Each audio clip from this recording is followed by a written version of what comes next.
So today I'll talk a little bit more about what it means to build and run workflows. Then we'll look specifically how we do it with data joint tools, and then look at some examples. And then we work with many of you here, so some of these examples you're very familiar with. So when we talk about workflows, we talk about spanning the entire life cycle of a project. This has been mentioned already here. These different stages have very different challenges. For some of you, for example, the data acquisition is the main focus. You're designing a new system for acquiring data, and everything else is just not as significant. So this whole view everything else may be just too insignificant compared to this one step. But for many studies, it's the entire process that is significant. I guess I need to speak into the microphone. So as we work with many, many labs, we've analyzed what type of capabilities they need. We've cataloged them and what tools people use, and these are just some samples of a typical neuroscience studies, what types of capabilities you need to develop and operate in your lab. So starting with animal management, moving on to things like electrophysiology recordings, what types of problems you need to solve, including things like spike sorting, LFP filtration. Fluorescent imaging, what kind of problems you need to solve, what kind of skills you need to develop in your lab. And frankly, like just thinking about this, just knowing that neuroscientists actually do this, it boggles, it's a daunting task to start a study, to coordinate it, to predict how well it will go. For behavior, we use many tools, so our focus this year is a lot on motion segmentation, behavior segmentation with MoSeq, for example. Stimulation, different types of stimuli, optogenetic stimulation, sensory stimulation, many additional capabilities. So working with this, I would like to run this by you. It helps us identify levels, what we call operational maturity, the maturity model for operations in neuroscience research. So maturity models have a rich history in engineering. So teams, when governments evaluate a company to run a large software project, they will place you in one of these levels of maturity, how well you can execute a project. So when we talk about operational maturity here, we're introducing this paper. We hope to put it as an archive by the end of this month. We want to solicit, if you want to review it, contribute as an author. This is something that we'd like to see and understood by the field more generally, so feedback from the community is very helpful. So most labs, even labs here, are probably at level 1 or 2. And these are where processes are somewhat, especially as you design new methods, the activities are somewhat ad hoc. They're driven by the preferences of individual researchers. Then as labs mature, typically they end up at level 2, where when you join a lab, you're trained in the methods of that lab. And this is kind of like biosafety levels. It doesn't mean that a biosafety level 4 lab is not necessarily better than a biosafety level 2. It's just the level of operational complexity must match the aims of your study. So at level 2, labs establish repeatable processes so they can teach. They have a training program. They have quality control. We'll talk more about this. Level 3 for smaller labs, this is where, or for individual labs, single PI labs, this is the ability to join other labs in multi-lab consortia. So to do this, you need to be able to become part of the open source ecosystem of tools, adopt fair data principles, and fair workflows, something we'll discuss today. So the next 2 stages or levels of maturity, we call them SciOps. If you have heard things like DevOps, any XOps, so this is a whole set of methodologies in different fields. Generally, what they define is a very technology-driven method for coordinating activities on a team that follow a prescribed pattern. So how software is developed has completely changed in the software industry over the past 10, 15 years. We no longer update our software explicitly. It runs. So this is called the DevOps process. It comes with a lot of new methods, things like or infrastructure as code, software as a service, and many of these automated orchestration methods. So software is developed very, very differently. We no longer have releases of software as we used to do for most types of large systems. For example, Amazon updates their software every few seconds. Like a new feature, a new patch is released every few seconds. It's a fully automated process where there's not now a process for testing that's separate from development, and so it's a single process. So the same types of processes can be set up. So this is what we call SciOps, something like data ops. You can read about this. These are some of the same methods for fast deployment and operation and coordinating activities on a team. Finally, level 5, this is a closed loop AI-enabled type of interaction. So level 4, right now at this point, it's mostly larger institutions, larger teams that can implement very technology-driven approach. Level 5, we'll talk about level 5. So please let me know if you would like to review this and maybe contribute before we put it up as a preprint. So at level 3, we talk a lot about open source tools. So yes, labs develop a lot of their own software, but if you want to be able to join in larger collaborations, releasing the software as open source and also contributing to other projects becomes part of the modus operandi. And here this is open source software is not just free stuff. It's not just a giveaway. There is a community around it that needs to be created. Licensing needs to be clear. Governance needs to be established. So as we set up data pipelines, we rely on many tools developed by the community, and we develop joint sustainability roadmaps so that releases are coordinated, so that features are coordinated across projects. So data standards to become a level 3 type of operation, you adopt data standards. We talked about Neurodata Without Borders. Data archives are very much part of this level 3. This is how we collaborate. And again, when we talk about capabilities, we talk about the ability to do science. It's not about some more lofty aspirational goals of sharing. It's more about your lab being able to publish a lot of high-impact papers. So that's what we mean by capability. So data archives are not just a way for you to help others, but a way to become more productive in your research.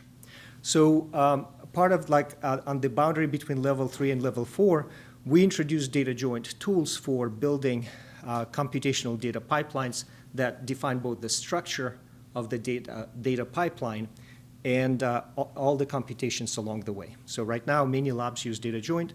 I'll make later the announcements. We're teaching a 4-day workshop next week here at Harvard, the Harvard Medical School. So there are about 30, I'll provide the link, 30 students now attending, but it's open. You're welcome to join as well. So, so here we combine, this is one of the examples of FAIR workflow. We talk about FAIR data, where data are made interoperable, but capturing the entire pipeline with computations is part of what we need to discuss as well. So something that labs adopt, usually at level 2 within their own labs, but at level 3 we want to standardize across labs our quality control measures for different modalities. So we're working on this paper with Adam Packer and many others on standardizing quality control for calcium imaging or multiphoton imaging more generally. So one analysis that just due to the quantal nature of noise, of shot noise, anytime you plot this, what is called photon transfer curve, intensity versus variance, there will be at this linear part, which corresponds, it's amazing what you can learn from this one curve. That slope corresponds to the effective quantal size, the size of a single photon. Then you can convert a calcium movie into a quantum flux movie, basically where each pixel represents, the value of each pixel is the number of photons. And then you can, in this map, this is the coefficient of variation. You see, there's more interpretation. I think I'll skip for now, but basically it shows, gives you additional insights about the quality of the image. And so once you convert the whole movie into quantum flux, now you can express calcium traces from cells in terms of physical rates, photons per cell per second. And we've now, because we work with dozens of labs, we've now, in reanalyzing data in Dandy, we've now run this many, many times on many different data sets, and the diversity of these photon counts varies by a huge amount. So the data quality is very different. People don't necessarily know this. So here we're getting at the peak, this scale bar is 10,000 photons per second. It's a little bit off. So basically the peak events here are about 8,000. This is from the microns data set. This is one of the best data sets. Many sites, many data sets we've seen, they have on the order of 5, 10 photons per second from a cell or from a pixel, so maybe just a few hundred, 200 or 300. That may not be enough to get high quality data. So the number of photons, the photon rates, they exponentially decay with depth. They increase quadratically with photon power. They increase quadratically with the numerical aperture. So it's a very complex measure that you need to get everything right to get a high photon rate. So now we run it on a lot of data, and we tell teams, okay, you're only getting 100 photons per second from this cell. This is not enough. So what is wrong with your experiment? So standardizing these types of things becomes very important. So building a fair scientific workflow, this is something that is done in many different fields. Neuroscience is a little bit behind because neuroscience is a bit more behind other fields. Neuroscience is a bit more exploratory than other fields. So we tend to stay at that level 1 because we tinker. We produce new methods quite a bit more. So, but there's a lot of work in other fields, and this is where we're thinking hard about how to introduce and how to push neuroscience to that next level. So workflow management systems have taken off in other fields, and most neuroscientists don't know about them. I will give a very quick preview. There are 2 review papers here. Most of them basically string together into DAGs, directed acyclic graphs, several tools. So there is a huge variety of them. There is this website that lists about 300 of them.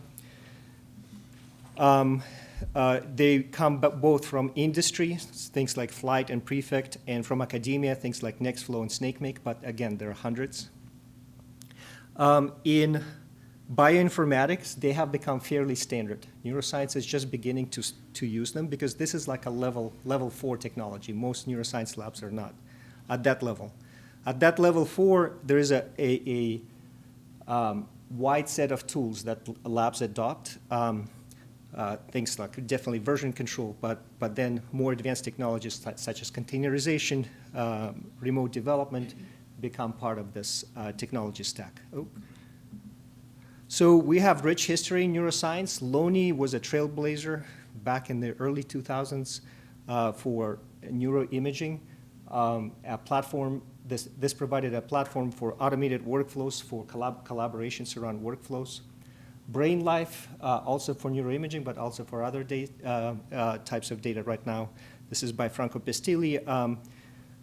It incorporates both data storage, distributed data storage, and workflow orchestration. Neurocast was one example. It's from Columbia. Now I'll briefly describe how Data Joint Elements does this. So we have a U24 grant to produce standard data pipelines for most basic neuroscience experiments, where so the aims here are to enable labs to step up in their operational capabilities as they need to scale their activities. So we have one grant for standardized elements, standardized solutions as open source projects, and another grant to build a platform to run and operate them. So now we work with many labs where we run and operate their workflows as part of their of their research.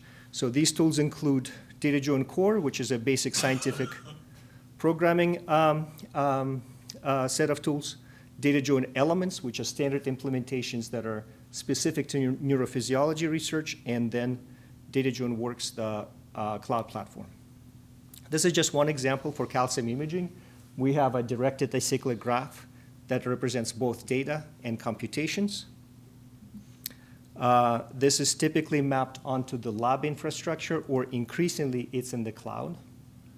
But sometimes for these massive experiments, now we need to have a hybrid structure. If we operate remotely on the cloud, but you acquire terabytes of data per hour, then some of the computation needs to be done locally, but it's still operated from the cloud.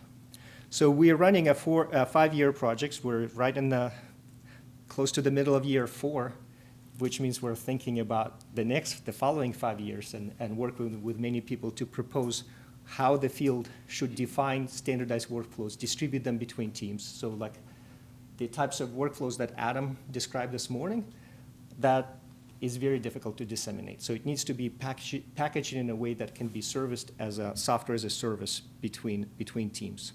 Where in year 5, we will have a lot of activities related to integrating with NWB and Dandy. We already have a lot of features of that integration, but year 5 places that in its focus.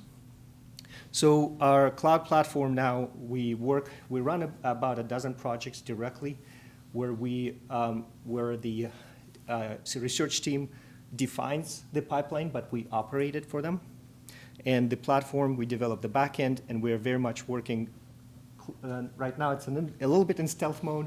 So teams who right now who can see this when we work with them, they see both the data layer, the jobs layer of their computational pipeline.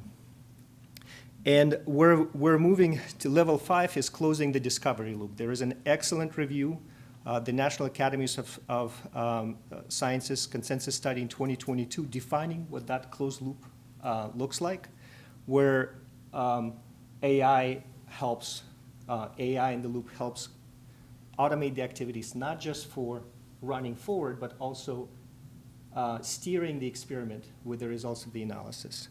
So it's very hard to build AI on top of a level 1. When you're tinkering, it's very hard to automate. So these levels that we describe, it may be possible to skip a level with some creative means. But typically, if you're at level 1, ad hoc processes, typically you need to move through these levels incrementally to reach this level. So in closed-loop neuroscience, of course, there are many, many examples, and we work with many teams. So one example is inception loops, where DataJoin was used, but the closed-loop cycle here is on the scale of 1 day. So here, the data were analyzed overnight automatically, and then a digital twin, artificial neural network, was trained to optimize the stimulus for the next day's experiment. So this is an example of this more of level 5 type of technology. So we're working toward more tighter loop experiments, including large, high bandwidth type of modalities to integrate this into these standardized workflows. The Microns data set is about to be released. Microns is one of the most ambitious projects about acquiring very complex data. There are 5 papers with findings coming out, and also preprint with the data. We set up an interactive workflow in DataJoin, an interactive environment where you can interact with these data sets. We use GitHub Codespaces. It's a remote development environment that's very convenient, so you don't need to set up anything. Please talk to me if you'd like to learn more about this. There are a ton of example projects that either completed or currently running. So Tin and our team has run orchestrated many of them. Some of them are nearly complete. Mesoscale activity map between 4 labs. The International Brain Lab between 22 labs. And we're running several of these U19 projects where several teams are coordinating and structuring their activities in an automated way. the organoids project. There are several others. So upcoming events next week, October 17th through 20th, we'll be at Harvard at HMS teaching how to set up these workflows, integrate a lot of these open source tools. So you can register at this link. And finally, we work with teams to disseminate their methods, to package them in a way that can be delivered and run very efficiently by many teams. So you're welcome to work with us and to define the next stage of how we can level up a bit. Thanks so much.